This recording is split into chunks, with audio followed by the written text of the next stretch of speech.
Chapter 4. Woo! If you're listening to this on audio recording on YouTube and you forgot that Jordan agreed to do this every Saturday, congratulations! You can check out his Twitch archive later. For the few people who've come in because they either knew or perhaps thought that this might be happening, congratulations. We'll be keeping the same policy as we did last week. We will end up taking a few breaks over the course of this. Hopefully Darren or no one else will end up leaving early, because that would be regrettable. Because then they'll of course field all of your questions, and I might field one or two. I don't know. We'll see. I'll just pawn it all off the players. You guys don't have a problem with that, right?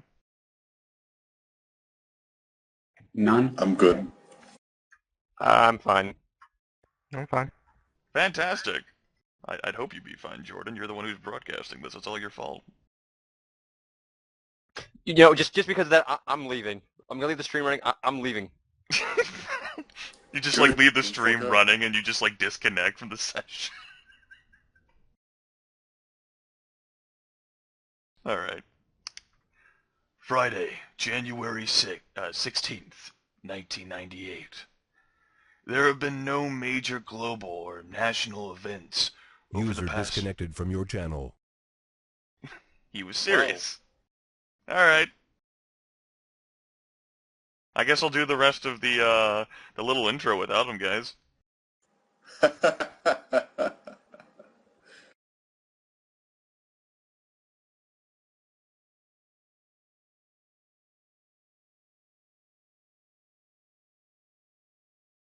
User was moved to your channel. I'm sorry. You are. Hey, I mean, you said you were going to disconnect, and you disconnected. Shows that you don't bluff. Right.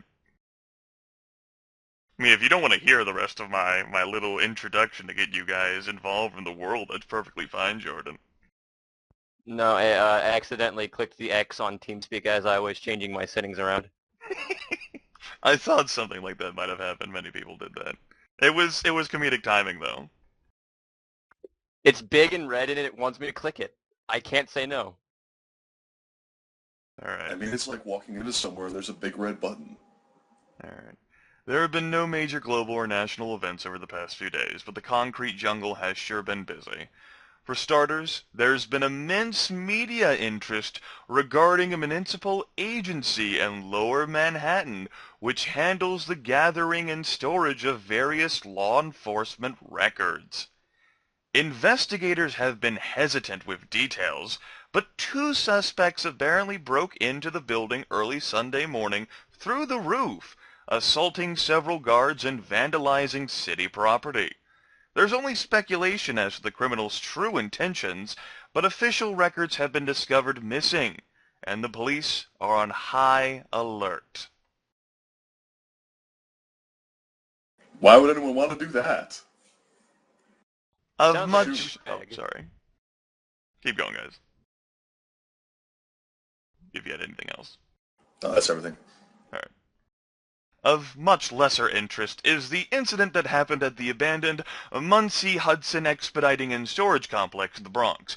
Government officials have confirmed that a drunk driver swerved off the road and collided with the building early Monday morning, and the resulting collision triggered a small fire.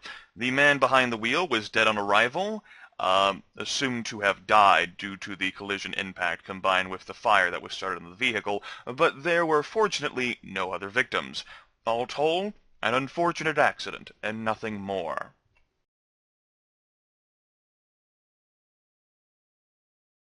Joseph, you're so lucky. And you said that they think that two people broke into the municipal record storage, right? Yes, that is what public media, the primary national media outlet is USN, United States News. And their reliable and credible sources, combined with official statements released by the police, suggest that two suspects broke in.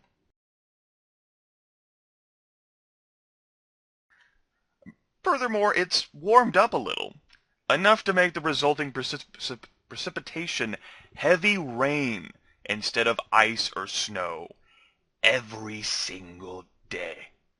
Perhaps the heavens above are mocking your recent setbacks as a coterie with dreary weather.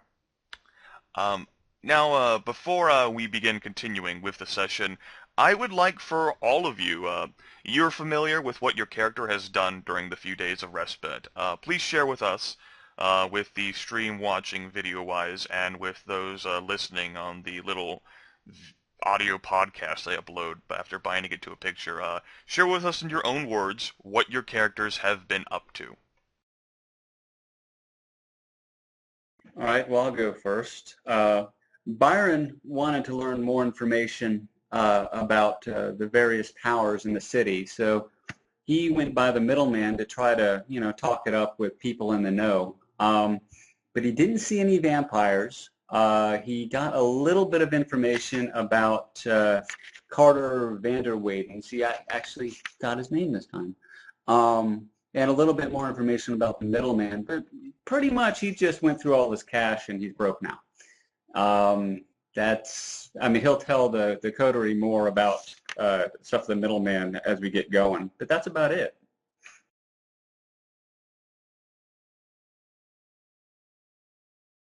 All right, I'll go next, I guess. David has been waiting on a package of information from one of his contacts, and is now making plans on how to act on it relative to the Rikers Island and crime family situation, as well as spending his free times looking for a tutor for Protean.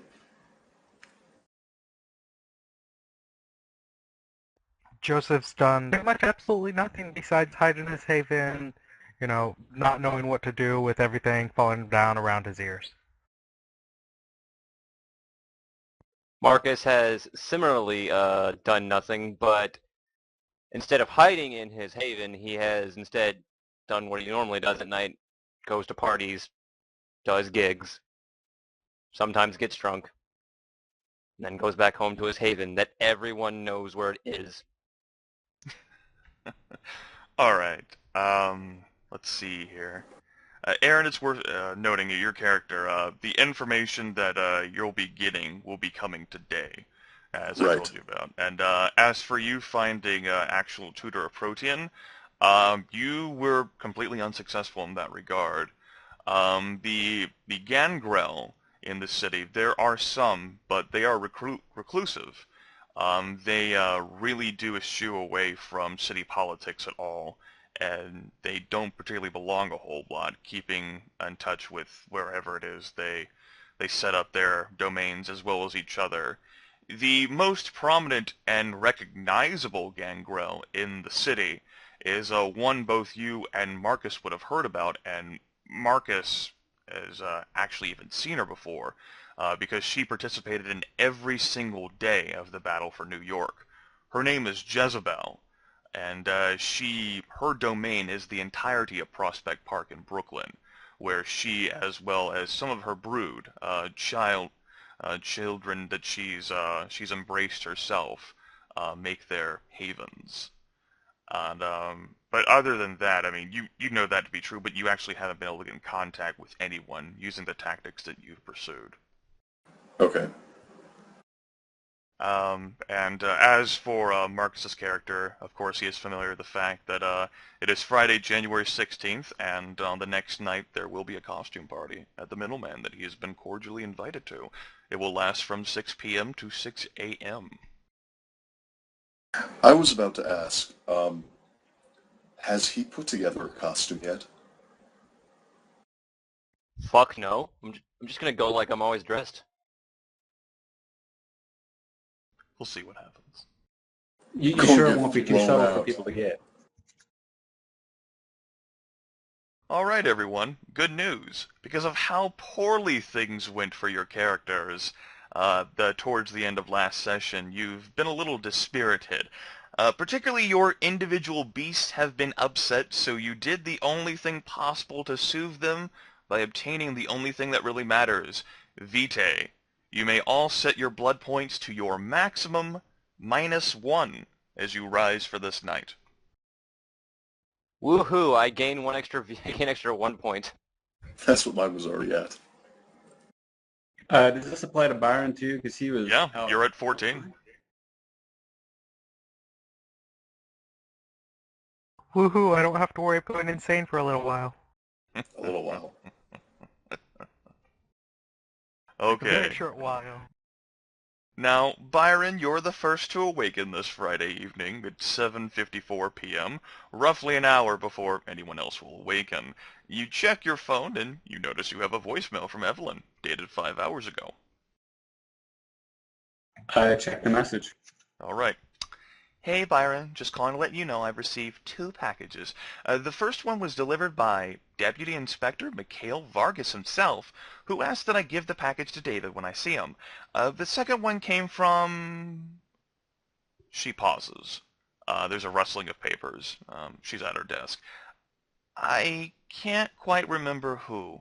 It's quite bulky, and it's for all of you, I think. She pauses again. There's another rustling of papers. Clearly distracted. Sorry.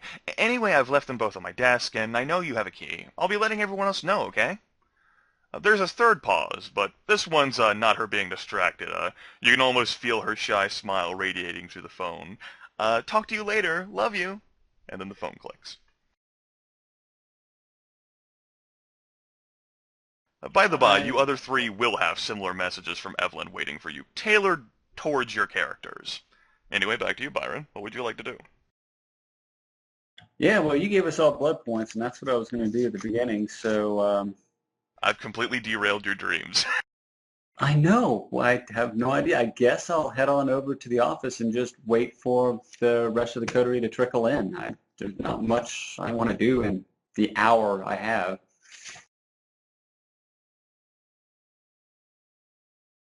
Alright then, you do just that. Go ahead and give me a Perception plus Alertness difficulty 6 test, please.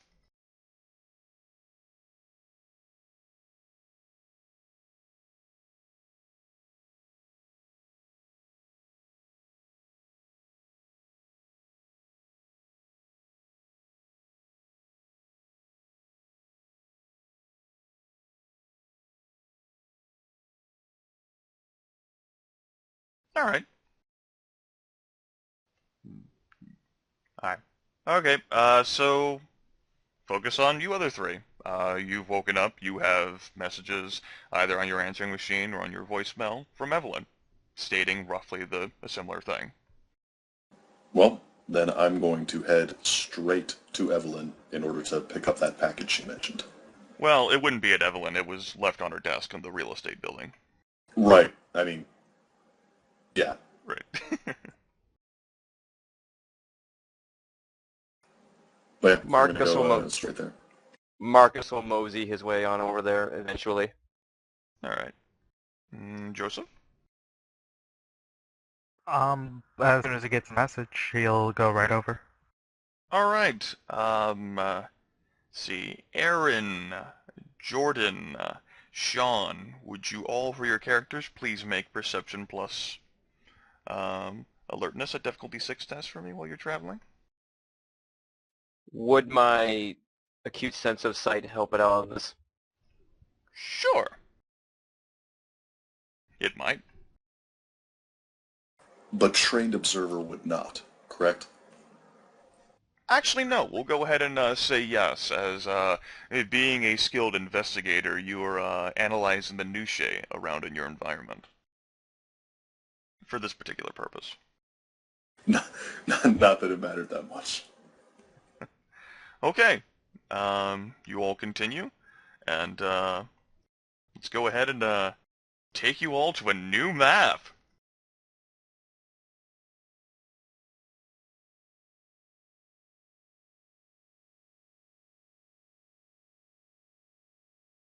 You all should be teleporting to the O'Malley real estate office now.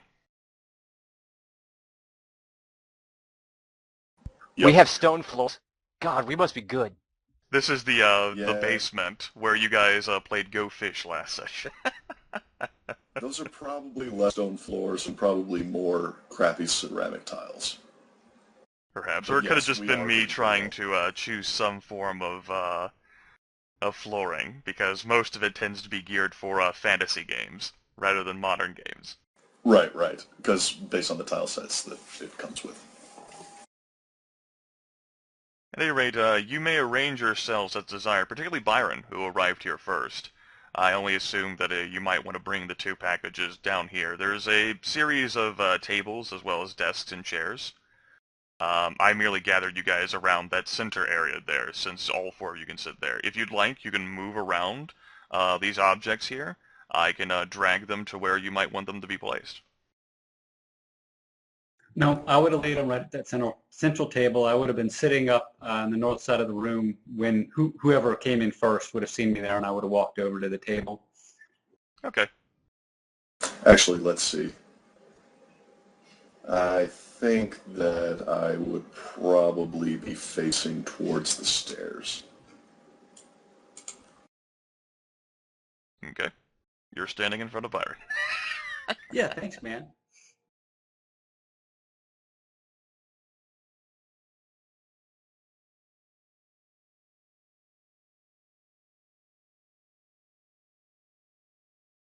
There we are. We're across. That'll make Joseph feel more at home, or not.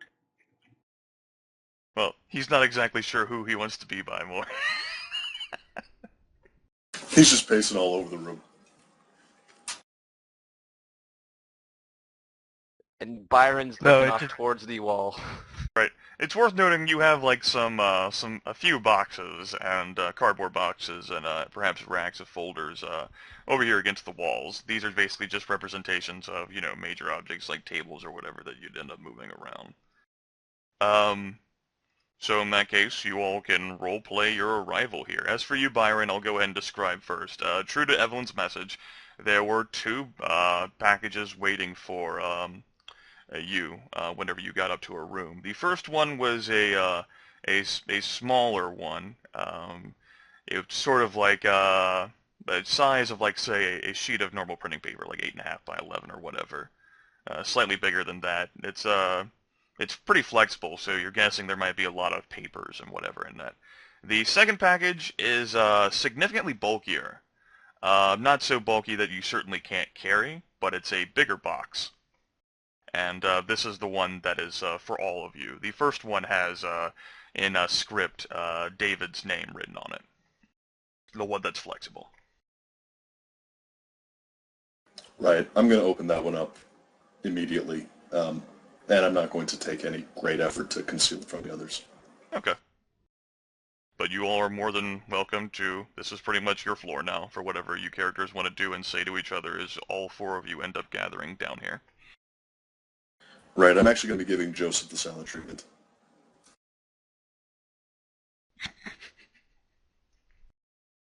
Byron, David. Byron Marcus, Byron. says hi to everyone, including Joseph, and is very amicable. So, it's a little grumpy, but I mean, he's nice to everyone.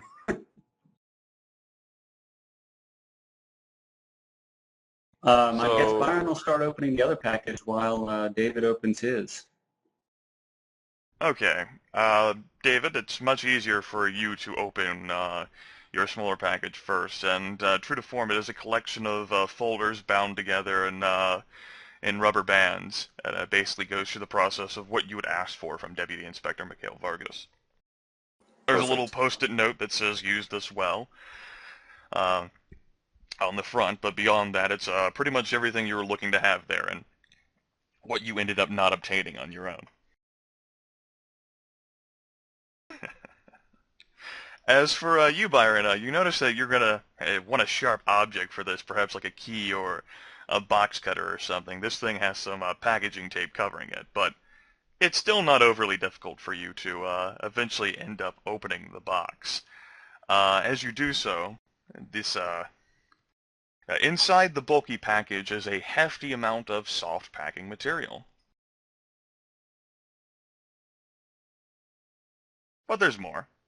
Ensconced within this is a Gateway 2000 Solo 9100 S5 233XL one of the fastest laptops in existence, featuring an Intel 233 megahertz mobile Pentium processor, 48 megabytes of RAM, a 5 gigabyte hard drive, a CD-ROM drive, a 14-inch color screen, a fax modem, and a Windows 95 operating system. There's also a power Holy adapter. shit. Who would need all that power in a laptop, for reals? That's just overkill, man. For those of you who are familiar with actually computer knowledge, this thing would run about $7,200 US. Yeah, it would have been pretty steep. That's just more than anyone could ever need for any reason ever. Now, there's also a power adapter and a small case containing a compact disc. The CD is gold in color and has some markings on it, made with a black marker.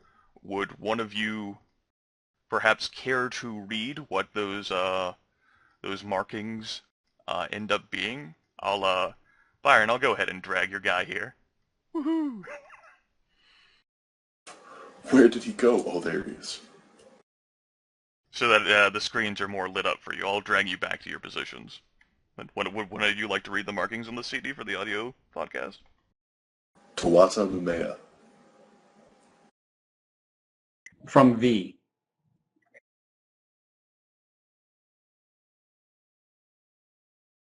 All right, well, Byron will look around and hold up the power. Well, okay, you're already turning it on. All right, but just assume we do that then. Okay. The laptop is very new. Looks like this was just a clean install, just configured a bit so that it would be easy to use the device.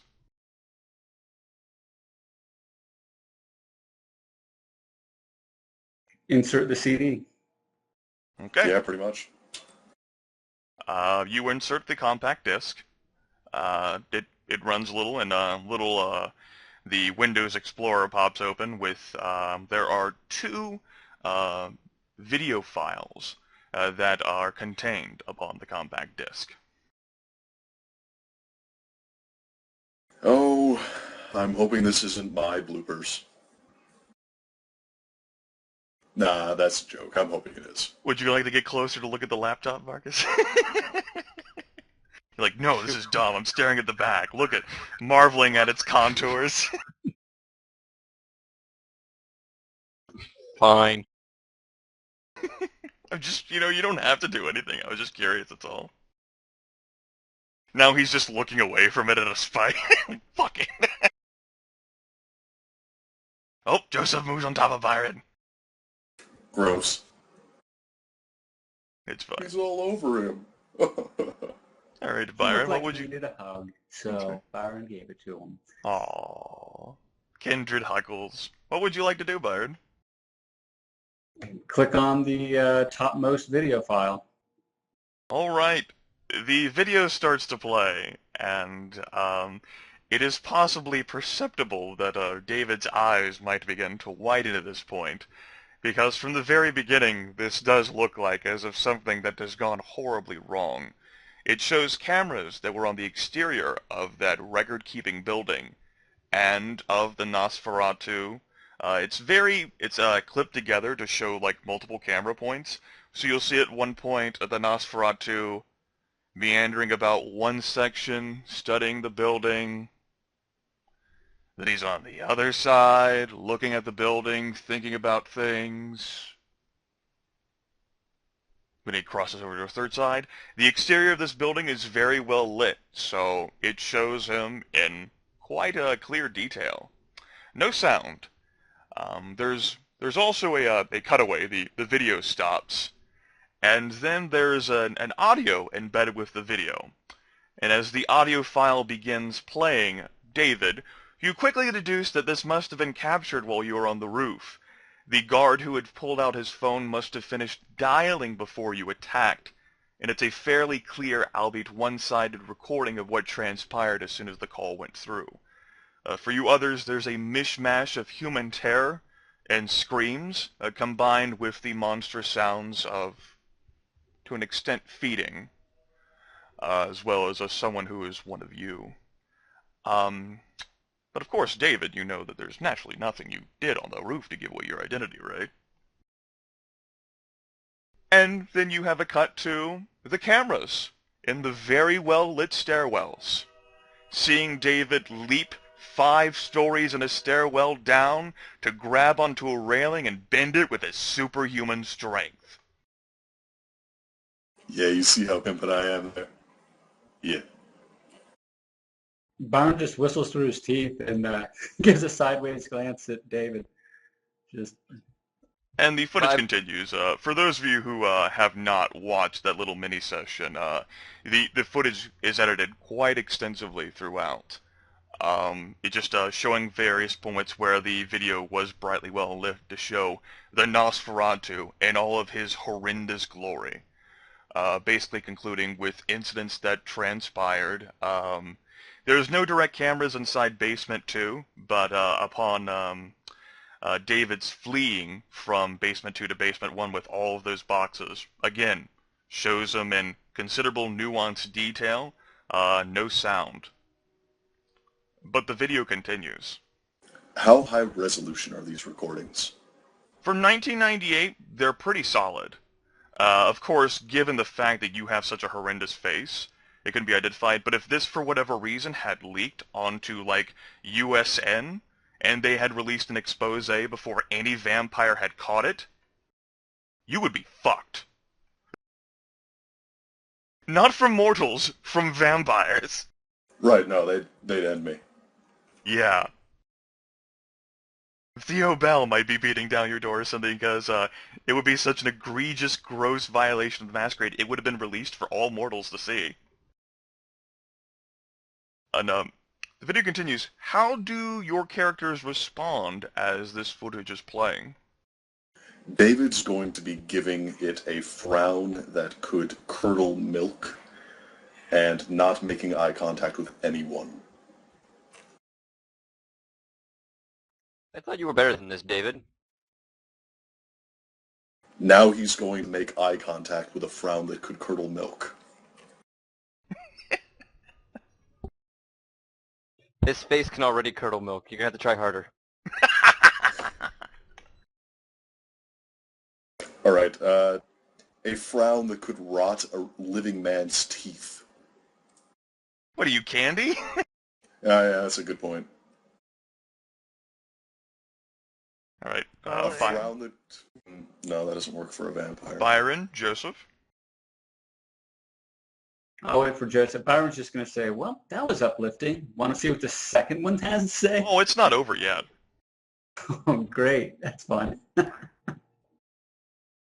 Joseph's not making a comment if anyone else is talking, but as soon as someone stops talking, everyone stops talking, he says, I thought we were fucking up the Masquerade. I'm going to stop the video playback if no one stops me, and switch to the second video. Okay. Oh, and Joseph is watching out of the corner of his eye, but primarily looking to make sure that there's no one upstairs or anything like that. Okay. It's worth noting that as David, as your character, you move towards the laptop to stop it, the screen for the first video changes. It goes black, and it shifts to something else. It's no longer showing events at City Hall, more along the lines of a table with a pile of papers on it. Given this change of scenery, would you still like to stop the video? Yeah, I'm going to keep watching in that case. Does Byron recognize the table at all? No. There is a tanned, heavily scarred, not exactly a black, but a dark-skinned hand that is poring over these papers. The camera zooms in. There's no sound. And much to David's horror, it begins to focus in on names. Perhaps one of his latex gloves was damaged during all the struggling with his superhuman strength. For it begins focusing on personal files. David Green, presumed deceased after he went missing. Family pertaining to your life history, service in law enforcement, your family, your wife and son, currently in existence. Now, This is a monumental failure caused by your idealism, your failure to properly prepare for what horrors you brought upon this. And now there is someone who has visually fed you images of that failure to not just you, but to your coterie of perhaps erstwhile friends. I want you to make a self-control difficulty 8 or go into frenzy.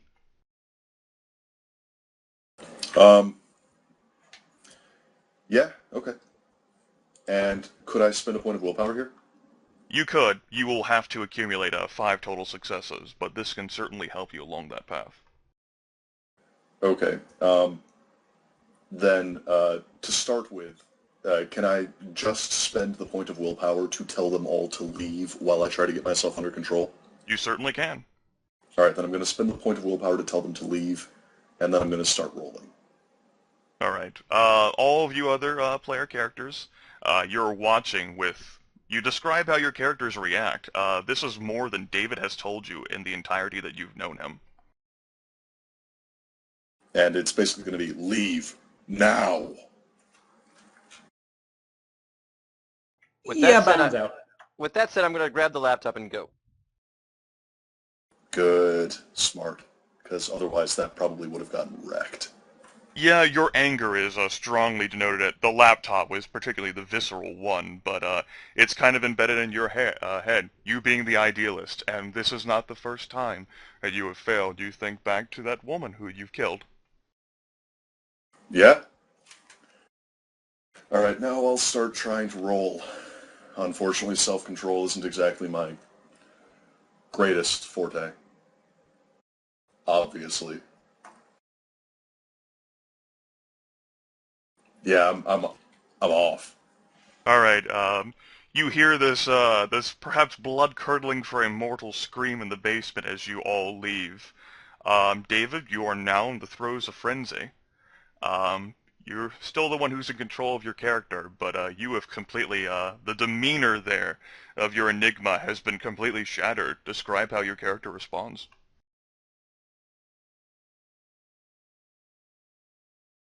Let's see, while I'm in frenzy, I'm not coherent enough to do tricky things, right? Certainly not. Okay. As you have Then, not botched, you could continue to spend willpower if such disgusts you. And if memory serves, as long as you don't completely botch it, you can continue to try to regain control of yourself. no, at this point, I think I'm going to try to vent it on, inanimate objects. But I'm probably going to start by boosting my strength up all the way and just wrecking all of the furniture in the basement, punching holes in the concrete floor, that kind of thing.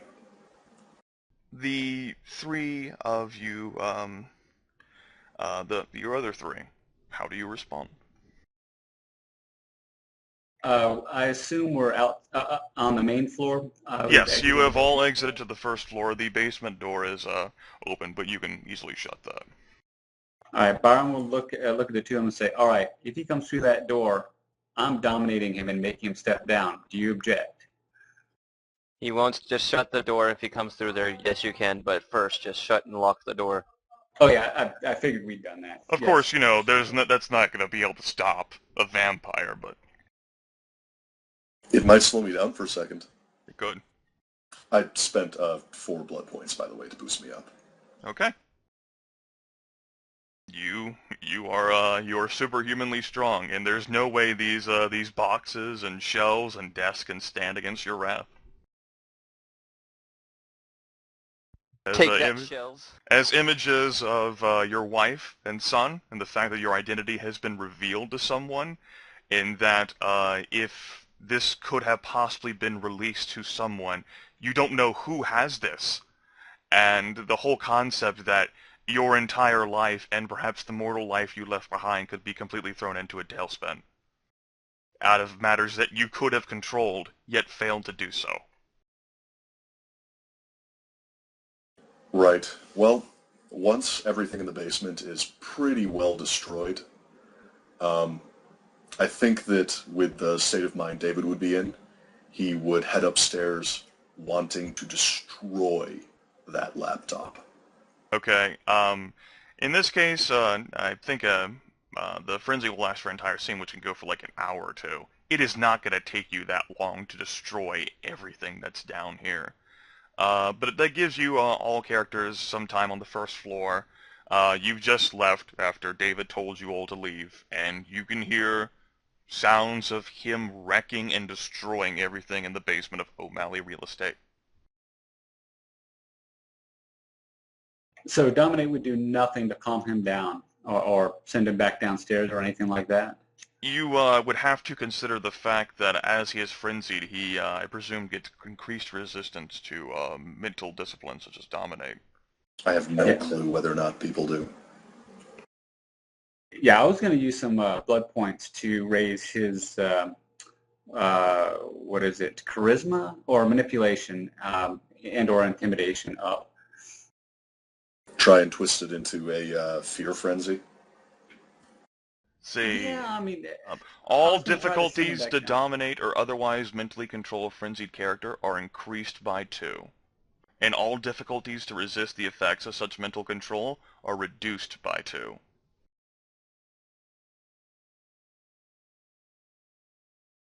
The character never needs willpower rolls to accomplish a feat, because the rage fueling the vampire's actions is both a catalyst to heightened state of mind and a barrier against unwanted intrusion. He's immune to Rot Shrek. He completely ignores all of his dice pool penalties inflicted by injury.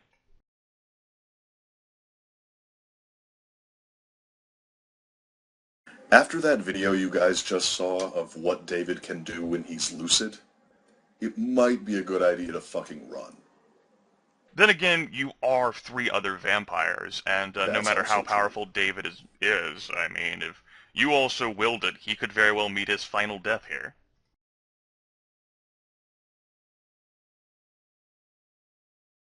I mean, well, I am a bit hungry. I didn't exactly draw a first floor, so I'll go ahead and put you guys just somewhere away from the staircase.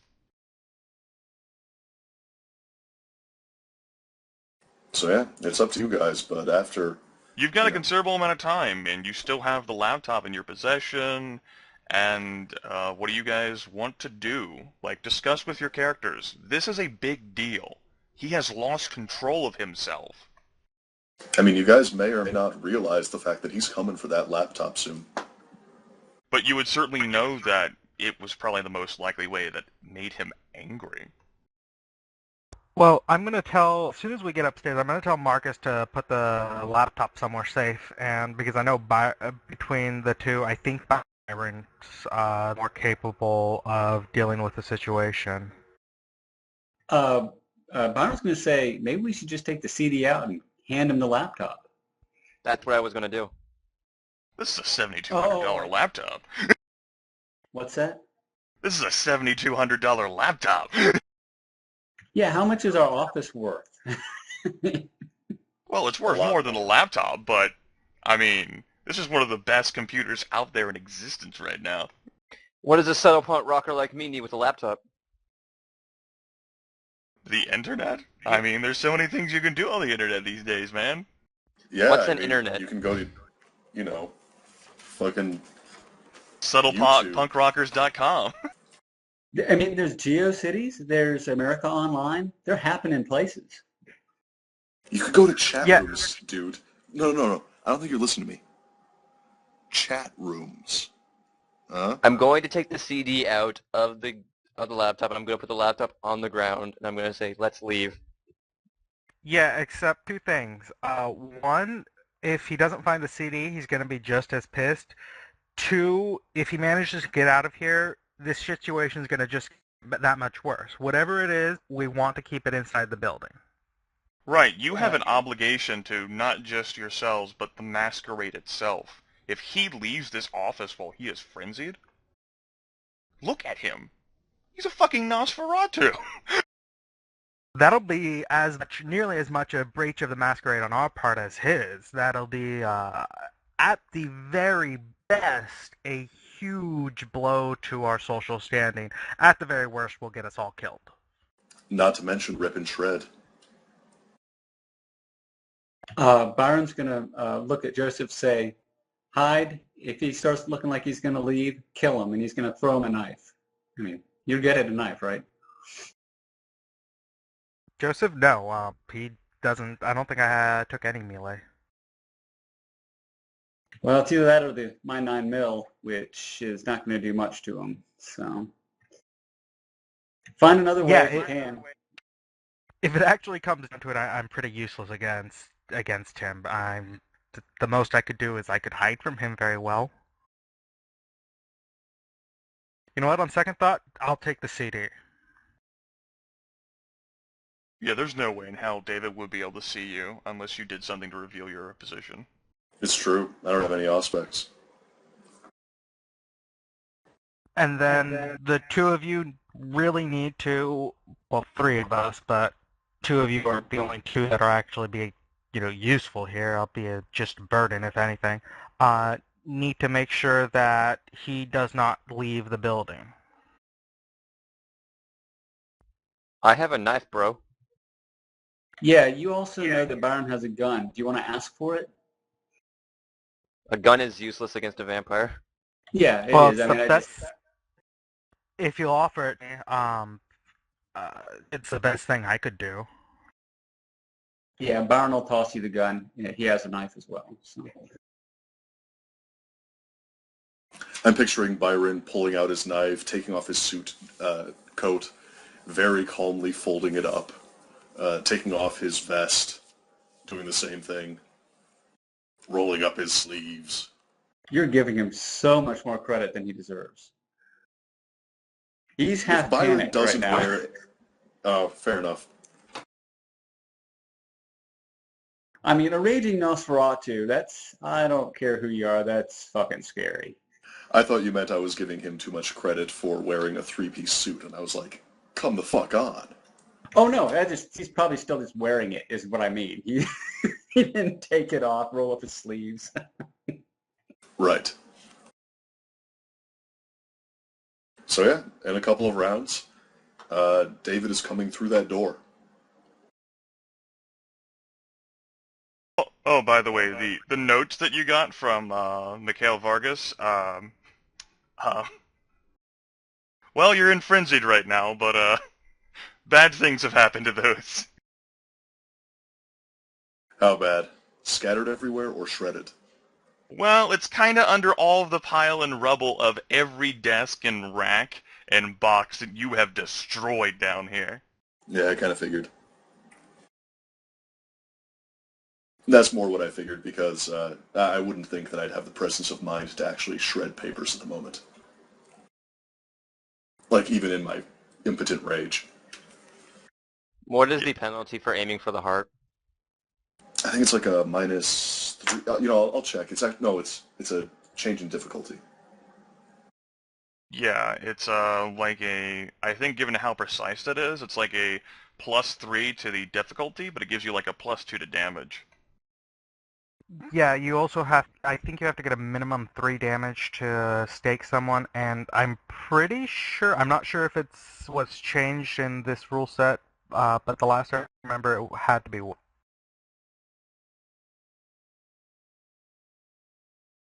there goes my idea to throw a knife in his heart. I don't think it has to be wood, but you guys could always certainly break off something from one of the desks here on the first floor if you wanted to try to stake him. I mean, I assume that there's, wooden table legs and stuff. That might be something. Is Joseph already gone? Because he might want to take that, and he might be able to strike from obfuscate and get Go ahead and feel free to take as much time as you want, guys. It's going to take him, like, at least 10-15 minutes before he is satisfied with wrecking the concrete walls down there, smashing every desk, and, bending metal from the racks, and just ravaging the boxes and all of the papers and records that the real estate company keeps. And David is also probably tearing up like the caches and stuff of like equipment and other things hidden in the concrete foundation. And you guys might have secreted here like emergency supplies in case you had an attack. Hope there's not an attack here anytime soon. Because I am destroying all of it in like a self-hating rage. Right. Yeah, the idea. Byron's going to say, toss him a laptop. I'm going to try to dominate. If that fails, take him down at any cost.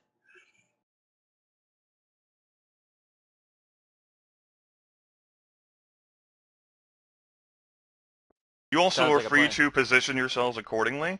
You may also, if you so wish, have me move around objects accordingly.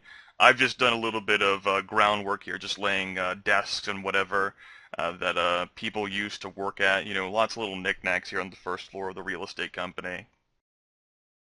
The main doors are to the north of the building, where all the extra space is. The stairwell to the second floor is down here in the southeastern corner.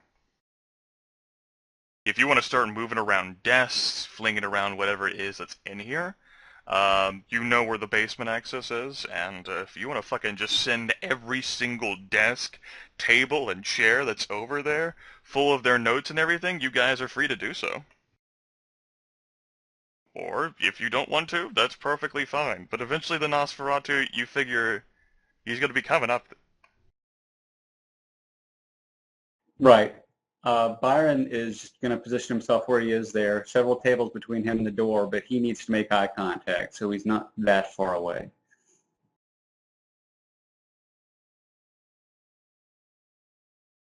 Marcus considers himself the most combat ready of anyone here, so he's going to put himself between the other coterie members and the raging Nosferatu. Okay. And Joseph? Joseph's torn between just hiding in case everything goes wrong and deciding to dive in. Okay. But for the time being, he's prepared mostly to hide. You have the CD, right?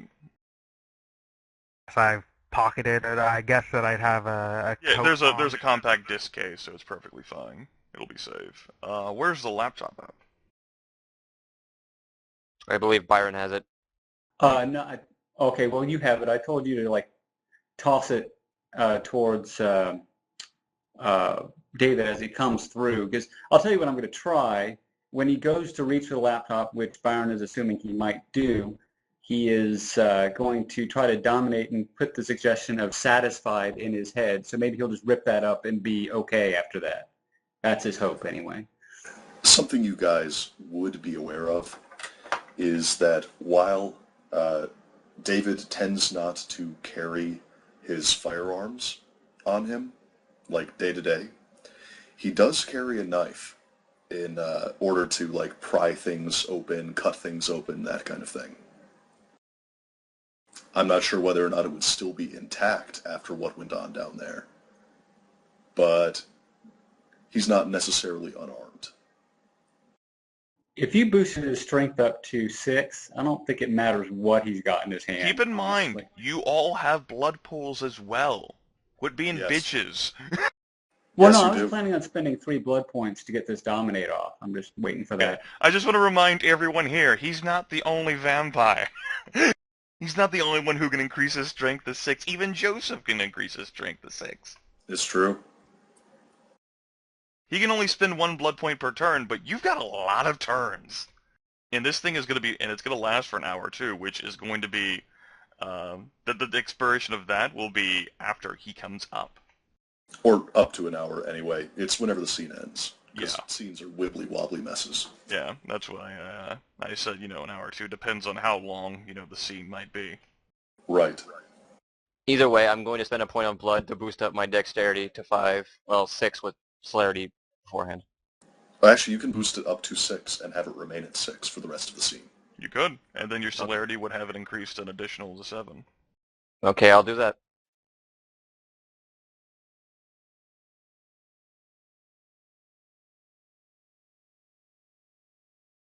Let's just say I take 2 turns doing that.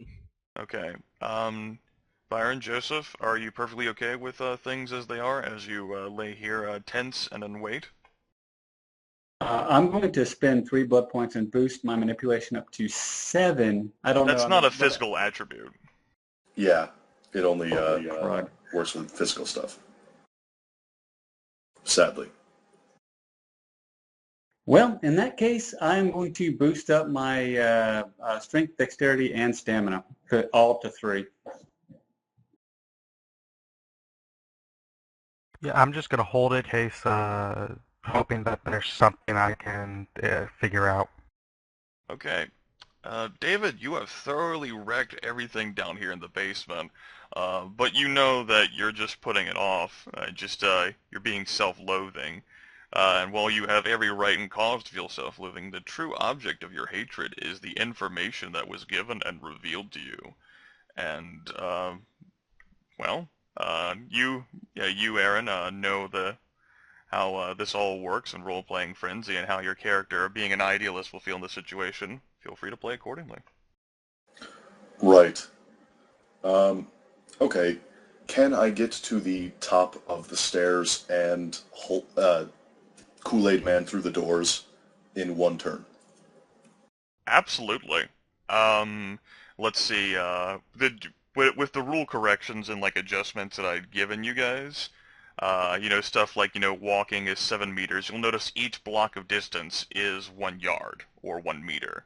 We'll just say 1 yard for the purposes of this. They're roughly the same.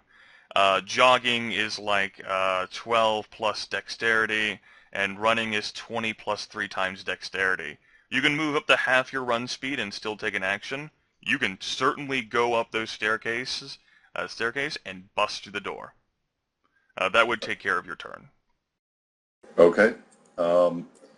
Then David will probably, in the state he's in and wanting to go fast, because, the beast, he would probably spend 2 more points of blood to boost his dexterity up to 6 as well, and Okay. then burst out right here.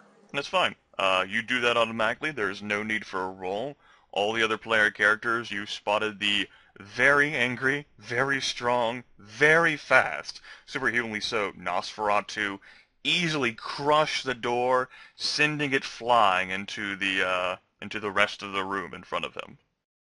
And this is entirely out of character, but oh yeah! Oh yeah! And now, I suppose I will have you all roll some initiative. 1d10 plus wits plus dexterity. Plus other modifiers that may pertain.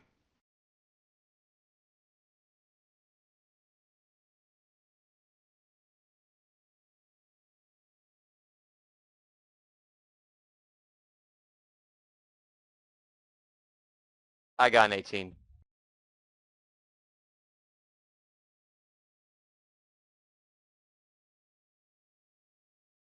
It was wits, dexterity, and what? 1d10 plus wits plus dexterity plus other modifiers. Oh wait, I was using my unmodified dexterity. Yeah, that shit's been That should increased. actually be 3 points higher. So, 15.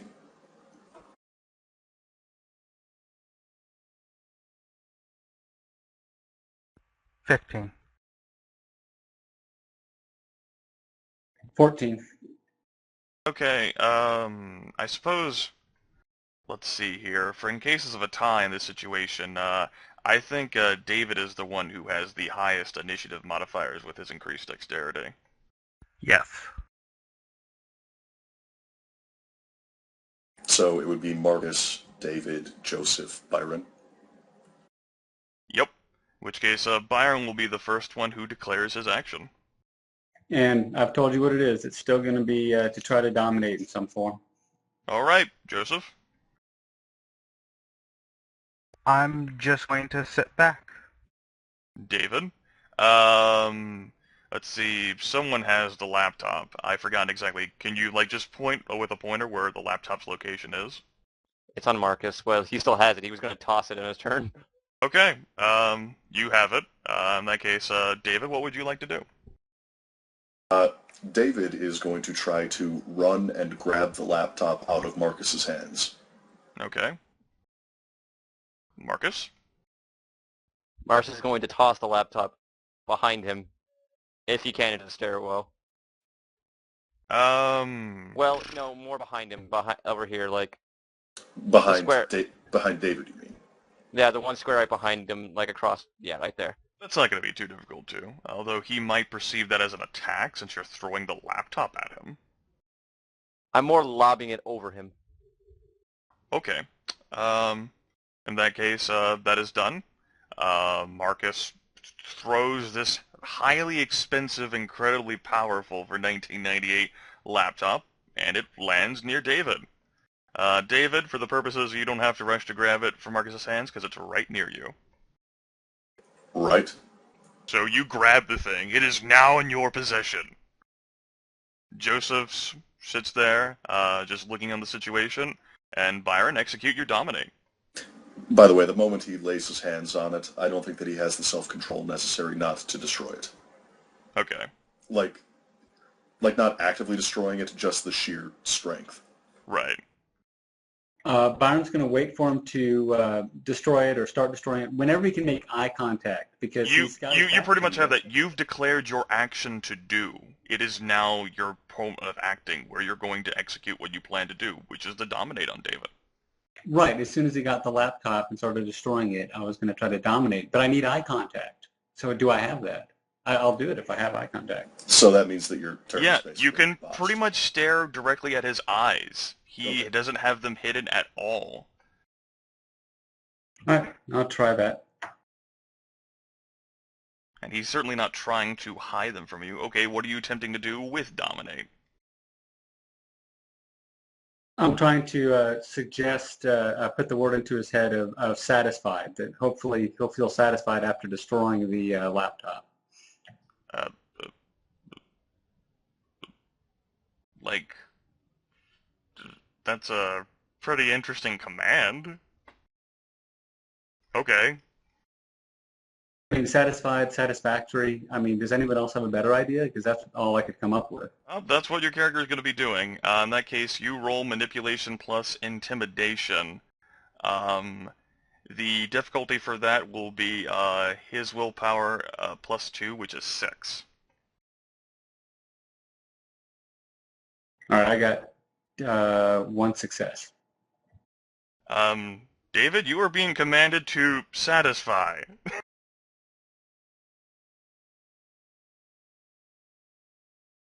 That can be taken in so many ways. It's not even a verb. Well, satisfactory. I mean, it's a state of being, so whatever. Right, I think that dominate one has to be a verb. Yeah, it's up to you on how you wish to, how your character wishes to interpret this suggestion.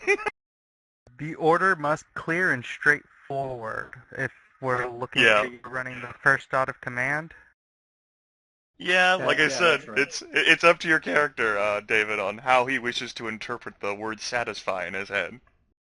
Well, then I guess it's time for us to declare actions for the next round, right? It sure is. Byron, you're the first one to declare.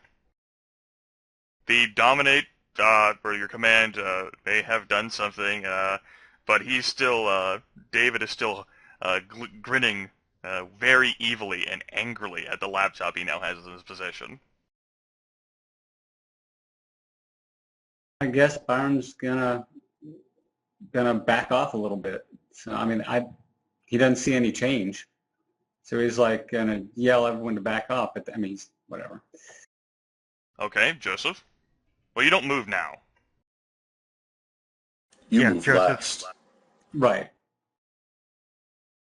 Joseph's still just going to be sitting there. David, the laptop's in possession. Satisfy. Right. I am now going to retreat back into the farthest corner of the basement away from the stairs in order to hide my shame and start destroying this thing. That is not something that you can do without spending a willpower point. It's not? Okay. I thought that... No, you're so angrily motivated right now. Okay. If you wanted to hide your shame, you could have not just gone into a frenzy at all. I got you.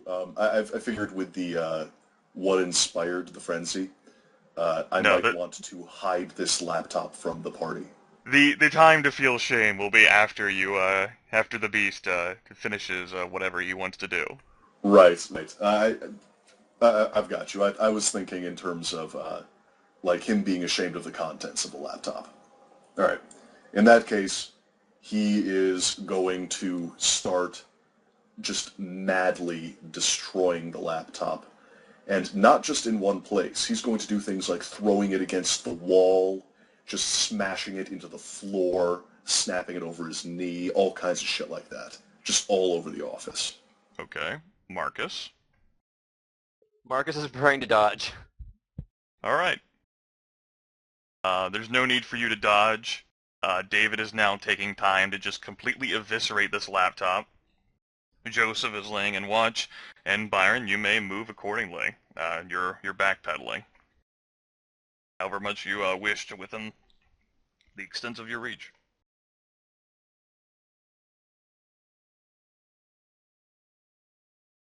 But I guess I'll draw a knife, and I'm gonna Well, yell out. Any You didn't want to ideas? move? Okay, alright.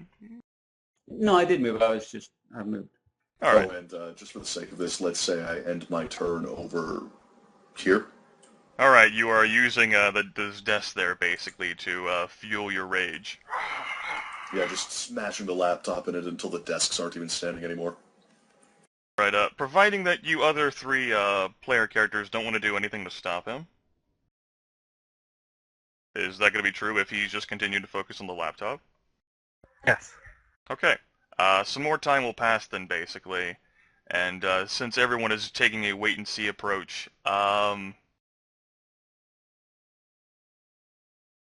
say that David's the one who's going to end up being at the top of the initiative. And I'll give you all a little, I'll give you a free round here, David. As you are thoroughly murdering and massacring this laptop, the beast reminds you, it wasn't the laptop itself. It was the contents of the CD and the window that popped up. And it doesn't look like there's any glints and fragments of the CD inside this laptop. Where the hell is the CD that expresses your shame? Right, and in that line of thought, Marcus was the one who had the laptop. He sure was. So Marcus has the CD. Seems reasonable to you. But I don't see the CD on him. No. So it must be in his pockets.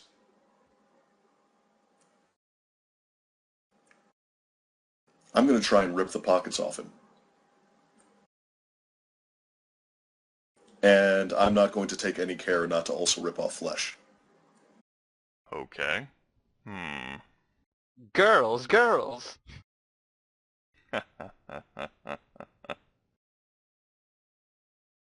And if he resists, I'm going to club him into unconsciousness, if I can. Okay. You might not necessarily be able to not to stop yourself from inflicting like lots of damage, but you know that a vampire, it takes a lot more than, knocking it upside the head to actually make them meet final death. Oh, I right. suppose I what would take like an entire desk and just smash him with it Right. over and over. I and suppose over what you were and actually over attempting to again. do is first to start a clinch with him, and then we'll Right. say to try to disarm him of his jacket, whatever, his subtle And punk anything rocker else, jeans. anything else that has pockets on it, really. Right. He's not going to end up wearing many clothes by the end of this if he doesn't resist. Why not? In that case, we'll go ahead and say the free action ends up being in this regard. The sudden realization that David is staring at the broken remnants of the laptop and is like, "Where's the CD?" And he wheels over to look at Marcus. What y'all bitches do? All right. Let's say then we'll go ahead and start with a round 3 of declarations. We'll go with Byron. We'll work our way back up. David has just wheeled over to glower at Marcus and has, promptly shouted in a demanding voice, "Where's the CD?" Right. Well, I'm going to. Can I dump in more blood points as well as move and set up an action, or is that each one take a full round? I Doing can't blood remember. points is reflexive action. You're able to spend up to however many blood points you can in a single turn, as well as do something. All right. I'm going to spend 3 blood points when it comes around to my turn, and I'm going to put 2 in dexterity, which brings me up to 5, and then I'm going to put 1 into strength, which will bring me up to 4. I've got my knife drawn. I am then going to try to gain eye contact, move behind Marcus, and try another dominate. Okay. Joseph, what would your character like to do? Quick question: how is the front of how open is the front of our building? Is it like mostly brick, or is it like giant open windows? They're not If giant I open remember windows. right, There if I are. remember right from the description of the time when Evelyn was attacked here, wasn't there a stairwell leading to a closed door to the actual office? Yeah, the second floor is very small and pretty much only contains her office. Oh, okay. I got You you. guys are on the first floor. I got you. In this case, there are some windows, but they're not like huge, massive, like Vista windows. It's just, little respectable ways to look into the business front of this real estate place. But, it's not like one of those businesses that's trying to openly advertise every single product. It's more of I suppose you might have very well have, been to a real estate place. They have little windows, but, it's more like an actual home-size window rather than covers the entire wall window. And there are blinds drawn on them. Okay, then I'm more worried about anyone looking in than the actual fight going on at the moment. Okay, what would your character like to do? But other than that, I'm not doing anything. All right, David, as you have declared, what you're going to end up doing is rushing towards Marcus. Do you want to try to do celerity in order to achieve 2 actions? Like first the clench and then the disarm of the jacket or what have you? Or I absolutely do. okay, And in I that will be case you burn spending a that blood VtM point. All right. Yes. Marcus, you know exactly what he's going to be doing. He's preparing to charge straight at you. What would you like to do? I'm going to spend those points, so I'm going to spend a point of blood to use celerity, and then I'm going to run really, really fast. Okay. Like away? Like, away. All right.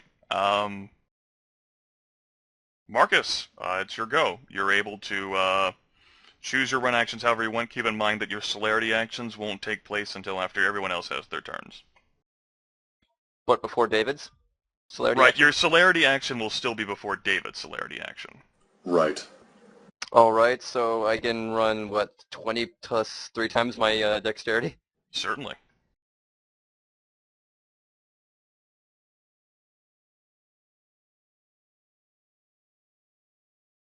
That is 8 squares. If you so wish, you can move a lot further. I'm moving more, I'm just counting them as I go. All right.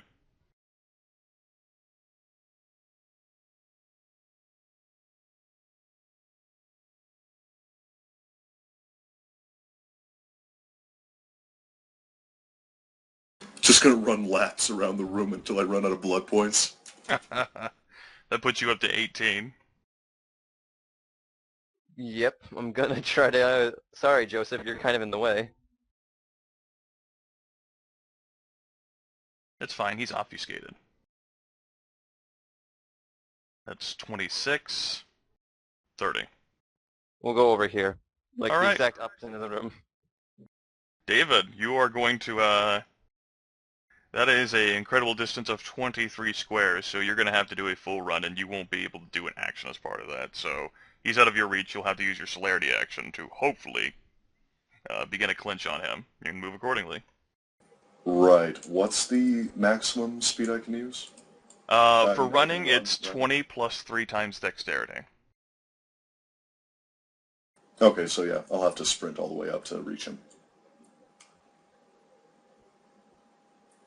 In that case, Assuming Marcus... I can vault over desks. Yeah, that's perfectly fine. Yeah, okay. I don't have a problem with that. Marcus has run a bit of rings around the room trying to get distance from David, who has very quickly closed that distance and now has Marcus cornered of sorts, vaulting over the other desk on the first floor. The seething rage of the Nosferatu clear. He's demanding the entire time, "Give me the CD!" Joseph watches. Byron, you may move yourself accordingly.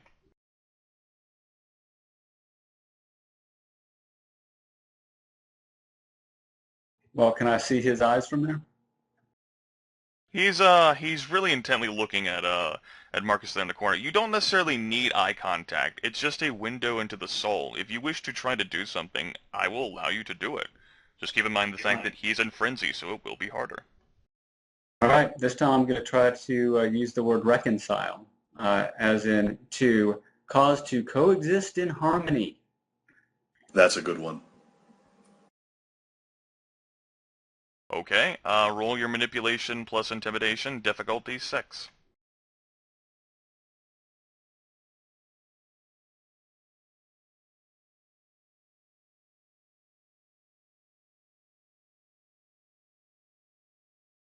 With the one success there, given how frenzied it is, David, you are staggered briefly so that you have lost your celerity action. Just one thing though, my manipulation, I have persuasive in that, so I think Okay. that would mean it's two successes. Not All right. failures. We'll go ahead and still retain with that. He's still in the throes of frenzy, and the concept of reconcile is not going to calm him down and remove the frenzy. However, he is staggered. Fundamentally alien. Yeah, he is still staggered enough by your insistence on that, and the fact that you are someone he relatively trusts in comparison to this, that he will lose his celerity action accordingly. It'd be sort of like if you told a werewolf to like do something, he'd like do it for like 2 seconds, and then he would eat you. Marcus, Nom, nom, nom. take your celerity action.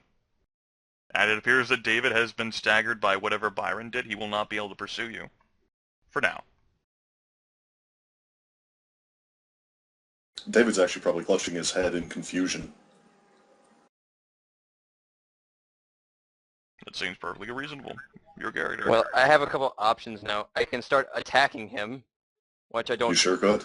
I don't normally want to do as a player character. Right, but you declared with the second celerity action to keep running. You can abort to a defensive one, but he's not going to be attacking you. Yeah. So I thought that you declared your celerity actions after the round was over in, like, the celerity phase. I'm not able to completely confirm that, but I thought the time to declare all actions was during the declaration phase, including the celerity ones. I'll take a check and see if I can find that, but let's continue for now. Okay. I guess I'm going to run. Okay. You have your 20 plus 3 times dexterity again.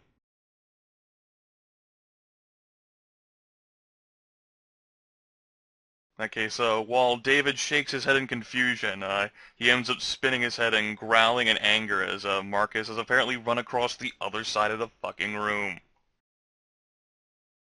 Alright, new round here. Byron, David is, he was momentarily shaken by your command, but it seems that in the throes of frenzy, concepts such as satisfy and reconcile are, he's too angry for that.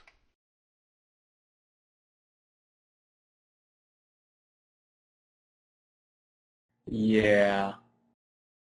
I mean, Byron did see him take notice at that last one, so he might try it again and see if he gets more successes or something. I don't know. You certainly can. How many I blood guess I'll points try are you that. at? I know you spent some to increase your dexterity and strength, and spending blood points to use your dominate twice. You know, what are you at? Does the level 1 require blood points? You're right. It does not. But I've used 6 to answer your question. I forgot to do that. I was going to do that. I'm down to 8 right now. Okay. Just wanted to make sure. You know, if someone gets hungry, it might matter.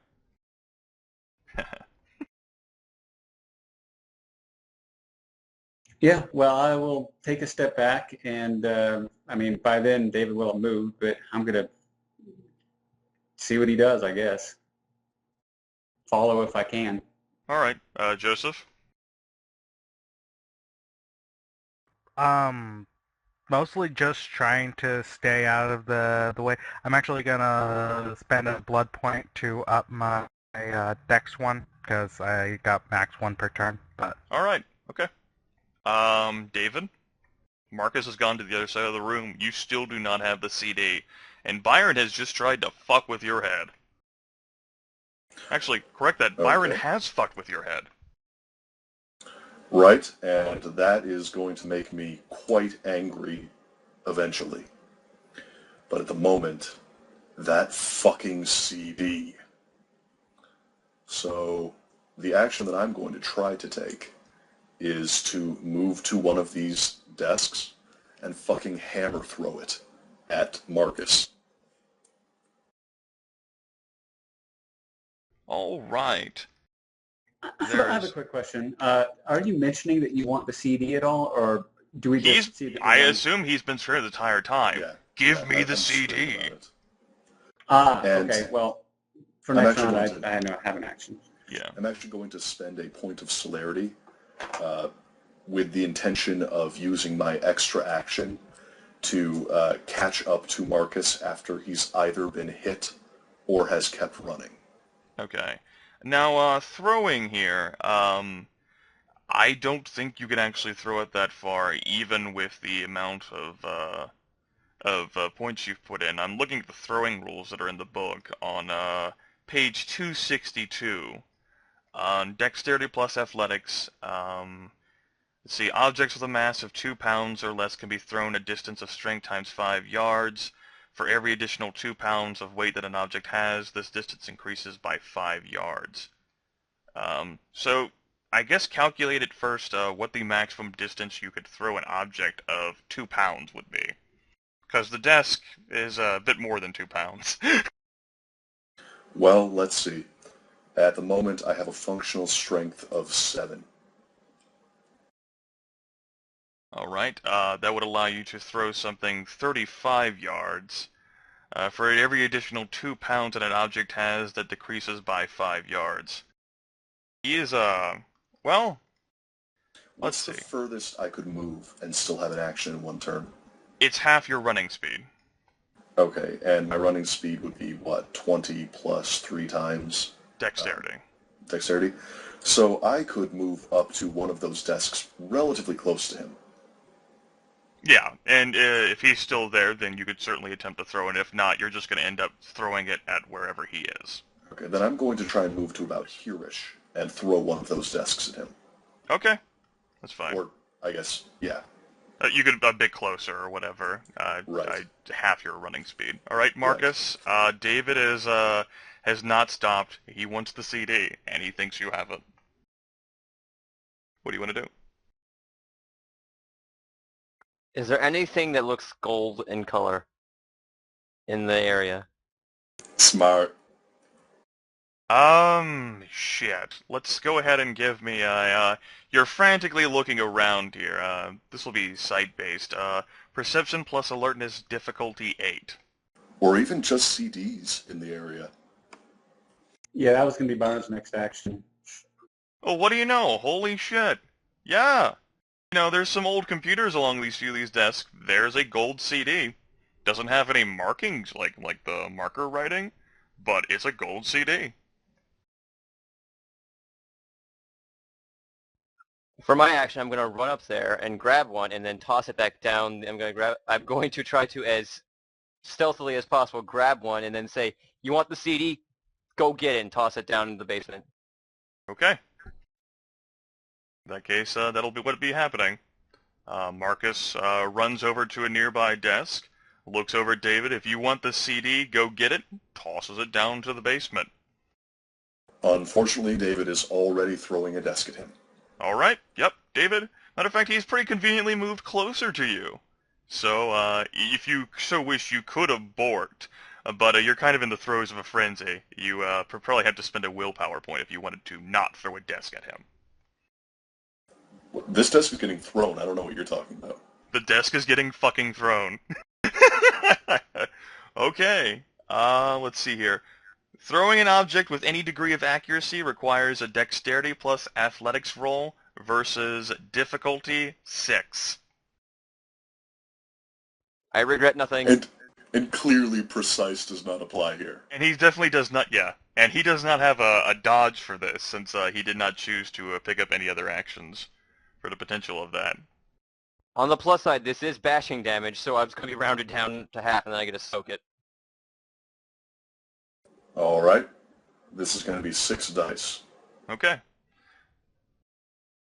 Ta!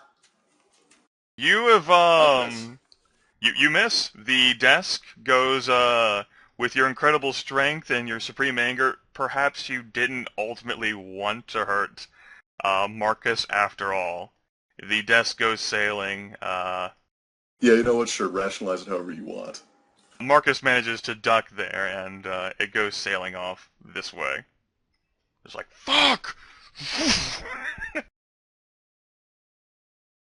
And okay, with how I like my celerity action, which was supposed to be to catch up with Marcus. Given the context of the frenzy, would that be redefinable as catch up with the CD? I Which think was that's really fair. the point of Yeah, catching up with Marcus. certainly. Now that you know what the CD Okay. is, sir. Sure. Cool. Joseph remains stationary, observing the situation. And Byron, it is your turn to do your action. Well, like I said, I just follow on behind.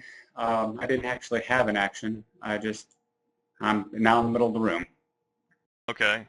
Barring any further effort or stoppage from the other player characters, then David is bolting right down that basement staircase, and he's going to break the compact disc.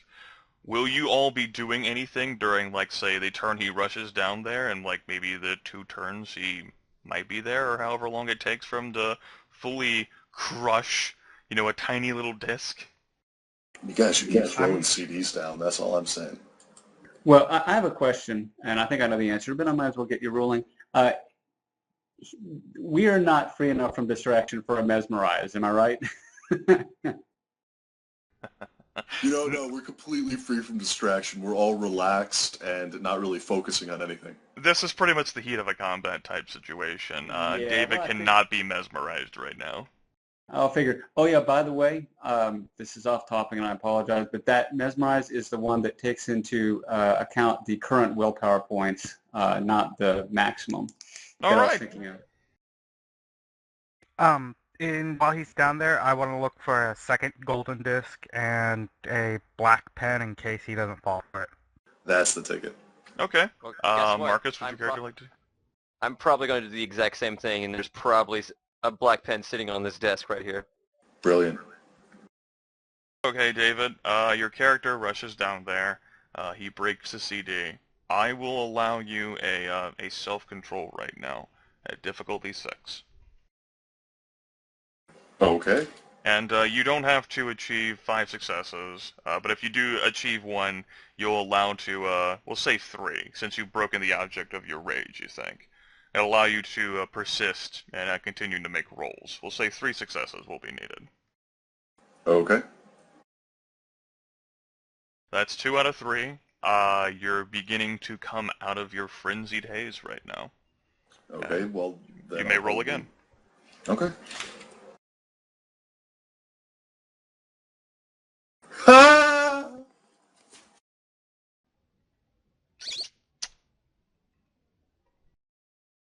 Oh god, yes.